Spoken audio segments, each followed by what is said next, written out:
Get strong.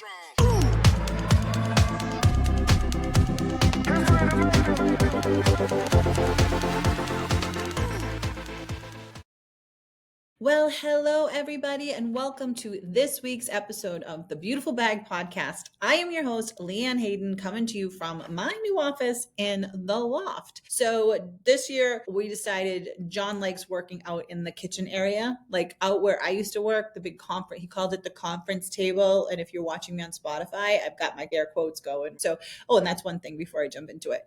If you're listening in on Apple, that's great. I love you so much. But if you want to see me talking to the camera, because that's all that's happening right now. All you need to do is go over and watch it on Spotify, or you can watch it on YouTube as well. We've got channels for everything going on. So anyways, John's decided that last year he started working out in the big main room, in the loft room. So I'm like, okay, well, there is a whole beautiful room, second bedroom, that he was using as an office, and it wasn't getting used. So I decided, that's it. I'm taking over this space. So I've got this beautiful space set up in here for myself. Share it with the grandkids. So I got toys over there, as you see me pointing at toys over there.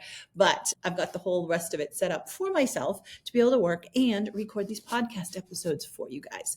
So today we're going to talk about living with confidence. And I put the word chic before confidence in the file, and really living with chic confidence. I am now branding that. I am now quoting that from now on. It's not just confidence, it's chic confidence. And what does that really mean? What does chic confidence really mean? Really, guys, all it means is feeling good inside and out. Same thing as confidence does. It just means feeling good inside and out. And we're going to talk about all of that today, and some questions that people have asked me, and some tips and all that other fun stuff. So stay tuned. We got a big good one coming on today. So really feeling good on the inside and out. And the other thing is, it's looking stylish in a way that reflects your unique personality. Right? So dressing in the style. I mean, if you're watching, hold on, I'll move my hair. Look, I'm looking 80s right now. I've got my workout top on underneath my cut red sweatshirt, right? Whole collar cut off, hanging off of one side. That's, to me, that's like, I'm still an 80s girl. I'm 54 years old, grew up in the 80s, the big hair, the ton of makeup. I should show you guys some pictures sometime so you can see what that looks like. Maybe when I'm editing this, I'll drop a few of those in, and you can be like, LeeAnne, what were you even thinking? But I'm going to do that. So it's looking in a style, it's dressing in a style that reflects who you are as your own person, your unique personality, and really embracing your own journey, and embracing your journey with grace, whether it's living in your ostomy, or really just navigating regular old life changes. I mean, think about this. A lot of the stuff that we do, we have life changes. And how would we react to certain things? Just because we're in an ostomy doesn't mean it's any different. However, we do have our own personal issues that we have to come off of, that we have to get out. We have to overcome. That's the word I was looking for. We have to overcome. And some of that stuff really is our confidence. I know I have this podcast, and I've been doing these episodes, and this is like episode number 143. And we're in the 5th year. Guys, celebrate that, right? We're in our 5th year of this podcast. And I'll tell you, a lot of times, and I've done fitness competitions, and I've walked around in a bathing suit, and I've had my bikini on with my bag on at the beach, and even on stage during a fitness competition a year and a half after I had my ostomy, showcasing it, blinging it out, having wings, the whole shebang. I did that, and I still was lacking confidence.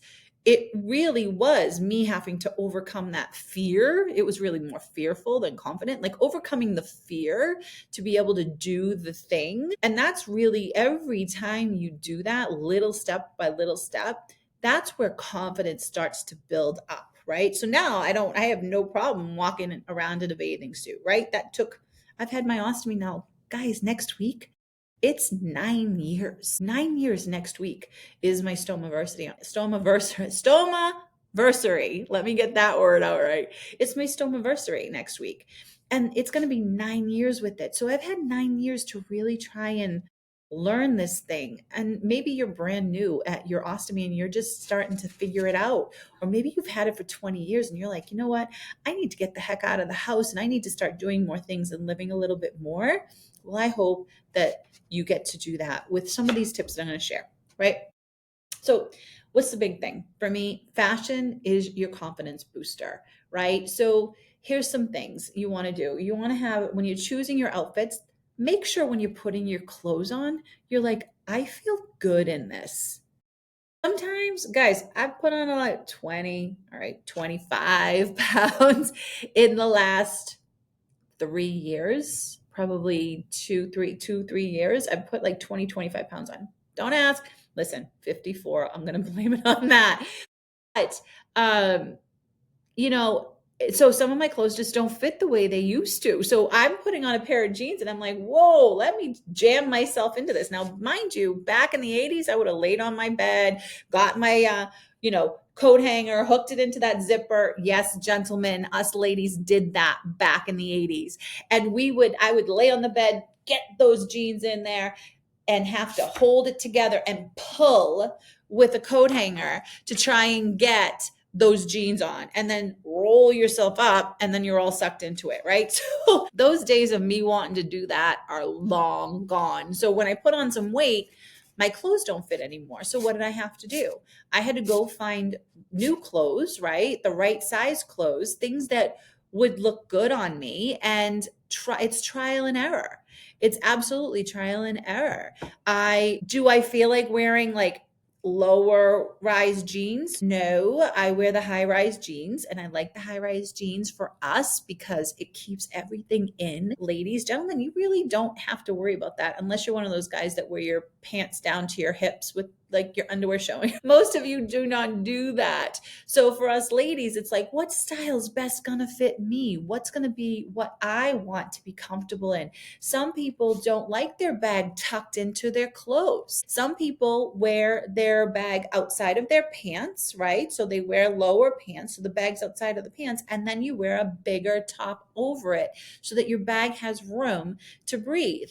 Well, that's great if that is your style and that makes you feel good, right? It's all about feeling good because when you look good, you feel good, you do good, you do better. So me, I don't. I wear my bags tucked into my pants and I wear a lot of Lululemon or Fabletics. I'm always in the gym and I like being comfortable. And to me, those are comfortable. So I wear a lot of pants like that. And I do dress up in nice clothes when we go out. And so, but wearing the clothes that I wear, they fit me and my personality and who I am. So make sure when you're choosing your outfits, it's not just because you think it might be the best option for you. Do you feel comfortable in it? Do you feel comfortable in it? Do you feel good in it? Do you feel beautiful in it? Do you feel like look in the mirror and I feel good about myself? And yeah, there is nothing wrong with looking in the mirror and being like, I look good today. I'm going to go out. There is nothing wrong with that. Giving yourself a little bit of a boost, looking in the mirror because you feel good. There is nothing wrong with that. I do it all the time. And I teach people how to do that too before you walk out the door. Because let me tell you, when you're looking good and you're feeling good and you're giving yourself those little extra boosts and you're walking out and you're walking down the street and you're like, hey, how are you? You have a whole different personality. You're like, how are you? And people are reacting to you a little differently too. Now, this goes with whether we're in an ostomy or not. We need to do that, right? And the second thing is, accessorizing. I have never really been an accessory girl. Well, I shouldn't say that. I'm a shoe girl. I've always had a bazillion pairs of shoes. Back in the day, I think John, when we lived in our old house before we moved to New York, I had taken over one of the big bedrooms. As the kids were moving out, I was moving in, and I took one of the big bedrooms and I made it my closet. And guys, I was ridiculous. I was like ridiculous. I had rolling racks in that baby with color coded clothes. Like, here's the white rolling rack, here's the black rolling rack. Yeah, guys, girls, I did that stuff. I had so much clothes, but I was the same size for years. So it wasn't like I had to get rid of anything and everything fit. So I just had all these clothes. So coming to accessorizing, I was always about my shoes. think we counted one time. So I took the old walk-in closet into this bedroom. So I had rolling racks in the bedroom, big mirror, the bureau, the whole thing. And then I had the walk-in closet. It wasn't a big walk-in closet, but it was big enough. We put shelves in there so I could put my shoes in there so I could see what I had. And let me tell you, I think I counted 200 pairs of shoes, 200 pairs of shoes, every size, every color, boots, shoes, not really that many sneakers, believe it or not, for someone who goes to the gym a lot. It was all stilettos, heels, every color. And I think I got my love for accessorizing or my love for shoes from when I was a little girl. I grew up in Everett, Massachusetts, right outside of Boston. I'm talking like suburb of, like almost touching Boston. It was like 10 minutes, not even, to get into Boston from Everett. And this woman I remember watching her walk every day. We'd be out playing and I'd see this woman walk by the house or the apartment. And she always had shoes that matched her shirt. Not kidding. Her shoes and her shirt always matched. And I loved that as a little girl. I was probably 8 or 9 years old. And I loved that as a little girl. So I'm like, I want to be like her when I grow up. I want shoes to match my shirt. So that's pretty much where my obsession with shoes started. Now, accessorizing with your shoes, they give you an attitude. Sometimes I put a pair of jeans on and a black t-shirt, but I'm throwing on some really funky leopard boots. Oh yeah, there's an attitude that comes with that, right? So you can kind of dress it up, ladies, probably more so than men, but men, you have style. You have style in shoes. You can wear, you've got your shoes in your closet and you like them. Go put them on. So it's like accessorizing with your shoes or with your jewelry. I keep it very simple. I have a watch, which I don't have on right now, but I have a watch that I typically wear. I have stud earrings that I wear all the time. And I have my necklace, my one necklace that I wear every single day. I got the necklace. It has 2 crosses on it. And I got it right outside of the Vatican, in one of the little gold shops. I bought that there when I went to Italy by myself a few years ago. And I wear it every day. And on it, I have a pendant of Mary. Mary, can I say that? There comes the Boston accent. Mary, that I got when I was in Florence with my mother the following December. And it was her birthday. It was the day before Mary's birthday. That's when Italy lights up everything. So they say her birthday's in December. So they light up everything. That's when the Christmas trees get lit, all that stuff. So they celebrate her birthday. And so I have a pendant on it. Those are really the only jewelry accessories. And then of course my ring, right? Those are really the only jewelry accessories I personally wear, but I have friends that always have these beautiful earrings going on and these necklaces, belts. I always forget to wear a belt. John's always yelling at me like, where's your belt? I always forget to wear a belt, especially when I'm wearing jeans. Just don't do it. I just don't do it. I keep forgetting about it. And then the last thing you can accessorize with is scarves. Believe it or not, I used to wear scarves, like fun, fashiony scarves. And when John and I met, I think I might have had 1 or 2, and we were out on a date and he just liked the scarf. He liked the looks. The next thing I knew, I was getting gifts, and every time he'd buy me a gift, it would be a pair of shoes. A pair of shoes. I think the first pair he bought me was a pair of cowgirl boots, black cowgirl boots, but it would be a pair of shoes or a scarf. Very attentive man. He was a very attentive man. And so those were some of the gifts that he would give me. And I remember using my scarves and tying them up, and I have them now. They're in a closet. I forget about them. And the other thing too is I have a ton of scarves that my Aunt Mary, my grandmother's sister, this woman always dressed to the nine. Once a week went and got her hair done, always in a skirt, always in, dressed up in her shoes. She always had heels on until she got older. And she always had a scarf on. Like it was her thing. That was like her scarves were her theme. And I loved that about her. When she passed away years ago, I got an entire stack of her beautiful scarves. They kind of were handed down between some of us kids. And I got a bunch of them. And I do have them in my closet. And now that I'm talking about it, I think I need to start taking them out and start wearing them. So again, you can do that. And then, adopting your style to your ostomy. We have an extra appliance that's attached to our body. So it's not like someone who doesn't have an ostomy bag, whether you're in an ileostomy or urostomy or a colostomy bag. We got something else around our midsection that we're trying to figure out, how do I wear my clothes to fit that and to fit you?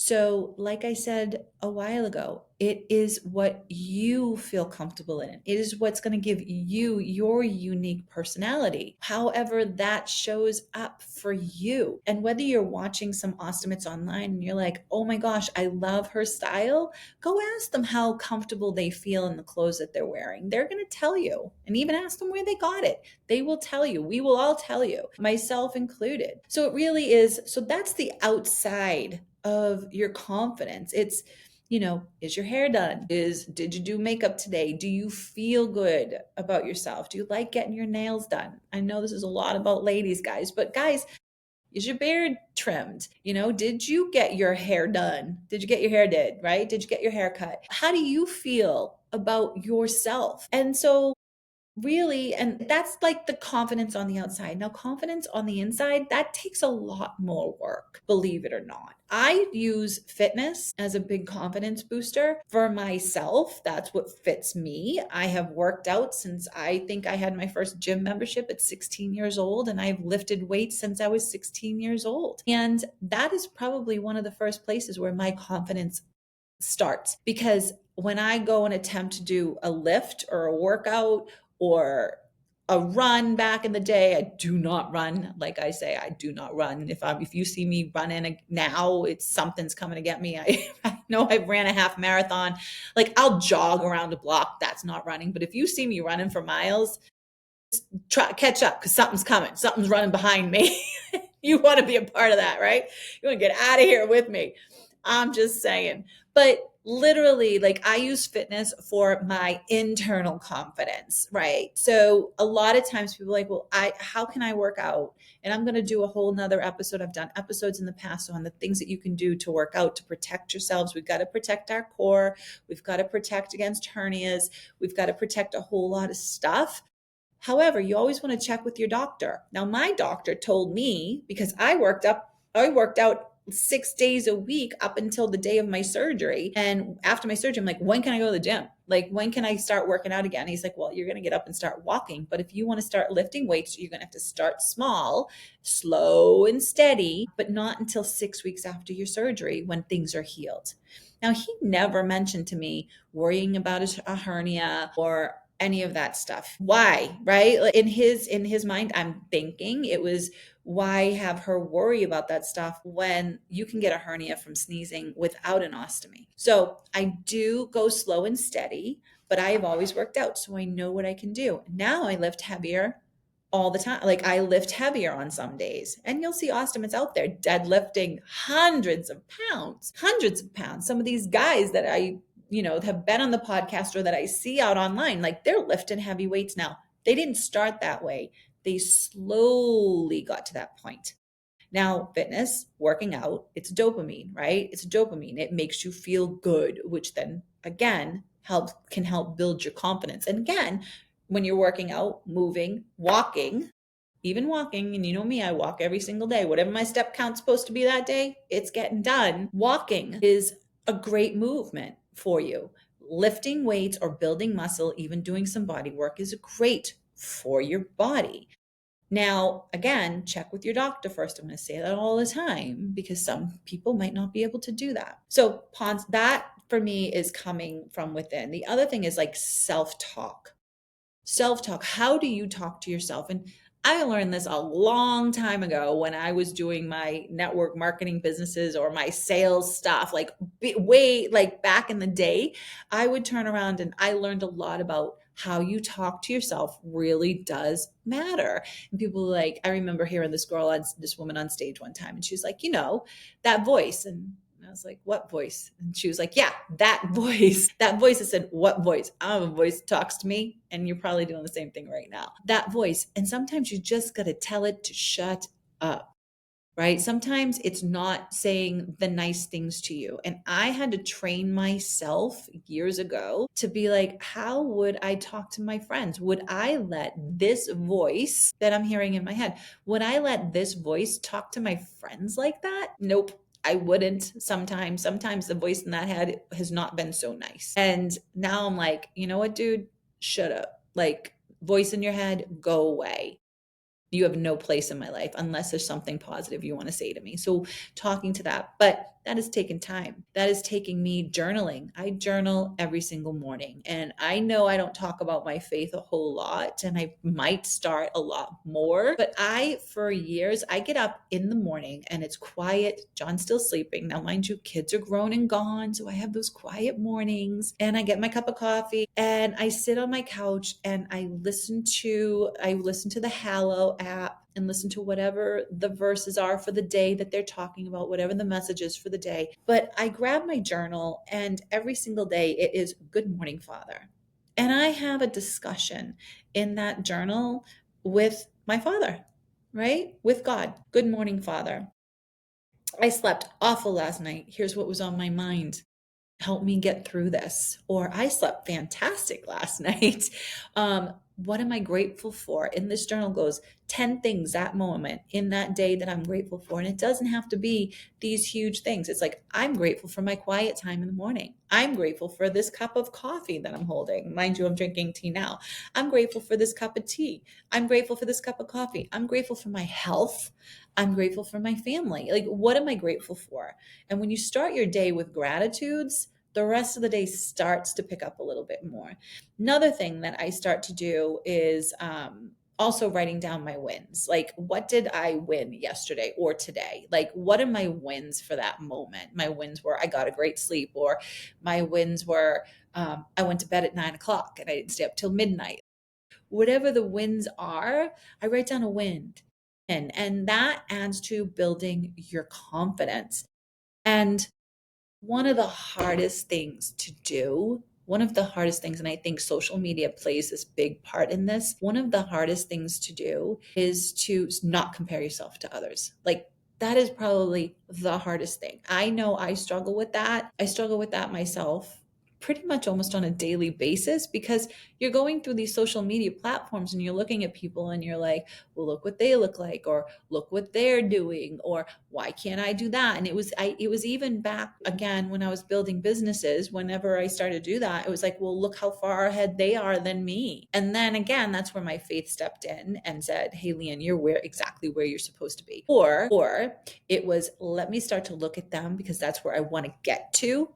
Instead of comparing it, I want to get to that point. If I'm looking at something and I'm feeling inside this comparison, right? Then I sit back and I'm like, why am I comparing myself to them? Like, what is it that they have that I don't have? Is it something that I truly need, deserve, desire, want? Or is it something that I feel lacking in?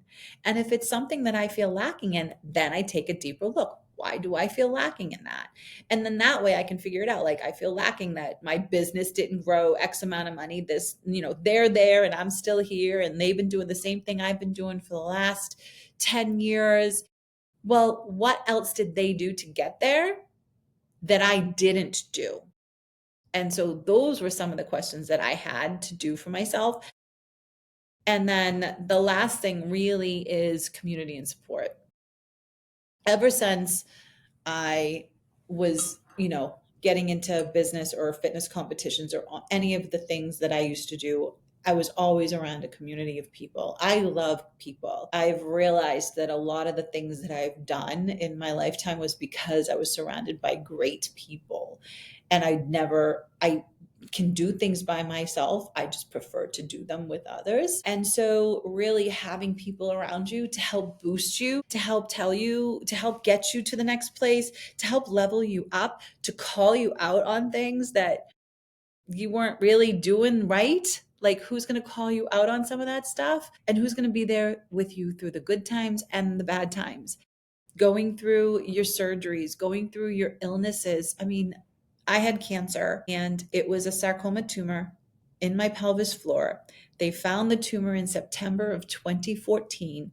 I went through 2 surgeries. That thing was the size of a racquetball when it started. It decided to grow to the size of a Nerf football by the time they got it out January 15th, 2015. And that process for me I had so much support in it. I had so many people standing by me. I only found it because my girlfriend Paula said, "Hey, you're uncomfortable." I thought I had a UTI. She goes, "You're uncomfortable. You're going on a trip to go meet."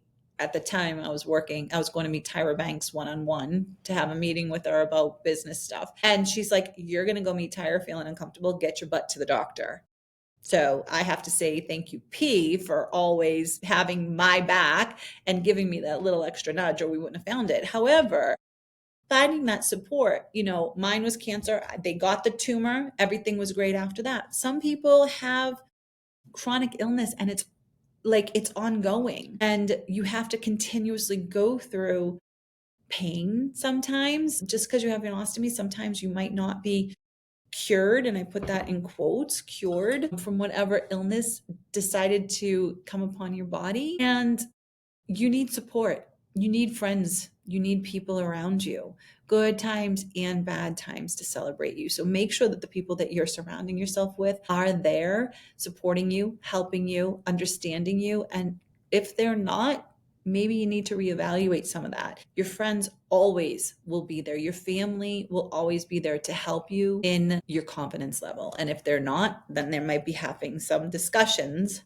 might have to be there, or find a community.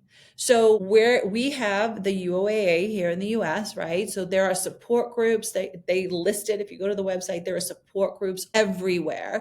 I've built my community online. So my ostomy friends, I've built online, and then we try and get together as many times as we can throughout the year. I've built my community. You guys know I'm an ambassador for Hollister, and I've built a huge community through Hollister with meeting a whole bunch of other ostomates as well. So your community, you can find it. You can find it in person. You can find the support online. You can find the support through companies like Hollister and things like that, like through your manufacturers. Believe it or not, you can call their customer care. You can tell them, "Hey, I'm looking for an ostomy community. Can you help me find it?" And they actually can help you and pinpoint it and point you to the right directions. And also going to UOAA. UOAA is a fantastic organization to help you with that. So, I mean, those are some of the things that you can find throughout your journey. And some of the takeaways, Ivan just said, I don't think you guys could hear it, but he did. That's my ostomy's name for anybody who is new to listening to me. I named my stoma Ivan after Dr. Ivaturi, who I gave such a hard time to when I was having my surgery. Yeah, he was my surgeon, and I gave him a really hard time because I didn't want it, right? I just didn't. Again, I was lacking the confidence. I didn't understand that you can live such a fantastic life afterwards if you put certain practical tips together for it. So Ivan just said, so he was saying hello to you guys. But some of the things is create. So here's a takeaway for you guys. Create your power outfit. Create that one outfit that you have in your closet, in your drawer, wherever it is, put it somewhere and be like, you know what? If there's a day that you're lacking in confidence, you're not feeling good, something's off, go put your power outfit on and come walk out, look in the mirror and be like, yeah, this is what it's all about. So have your power outfit ready. Practice gratitude. Practice that journaling. I know people are always like, oh my gosh, another thing to add to my list. Guys, takes 2 seconds. You can just sit down and be like, I'm grateful for 1, 2, 3. I'm grateful for my coffee. I'm grateful for my warm home. I'm grateful for my health. I'm grateful for my family. I'm grateful for God. Whatever it is that you're grateful for, even if it's 3 things. I write 10 things every day now, but even if it's 3 things, just write those 3 things down. It literally will help you. And then another thing that's huge is engage in one act of kindness to yourself each week. One little good thing of kindness for yourself every single week to make yourself feel better. And that slowly will add in and help you with building up your confidence. So that is what I mean. That's what I mean. So when I say chic confidence, and you're going to hear me saying it a lot lately, especially if you follow me online, chic confidence, it's coming the whole package. It's not just confidence from within. It's going to be confidence from without as well. It's your style. It's your uniqueness. It's who you are as a person. That is what I'm calling chic confidence.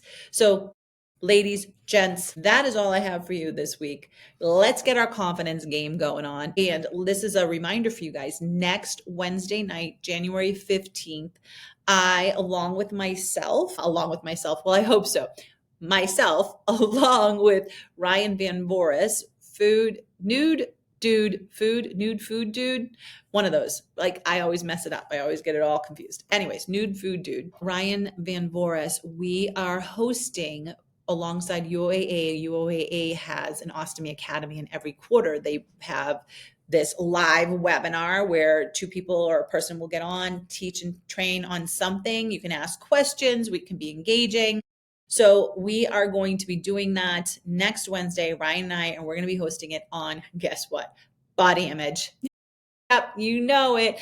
We're going to be talking body image Wednesday night. So if you need the link, all you need to do is go to the uoa.org website. You will see it there, and you can pre-register. If you have questions that you want us to answer for you during the call, you can pre-ask some questions. You can even ask questions during the live webinar. There will be somebody there monitoring it and letting us know what some of the questions are for you guys. So make sure you tune in for that. I will be looking forward to it. And guys, girls, let's go get our chic confidence on. Let's have an amazing week, an amazing life. We're here for a reason. We're here for a reason. So let's go do something with it. All right. We will chat again next week.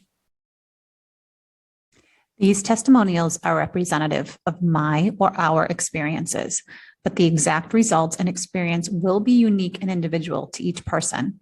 The information provided herein is not medical advice and is not intended to substitute for the advice of your personal physician or other healthcare providers.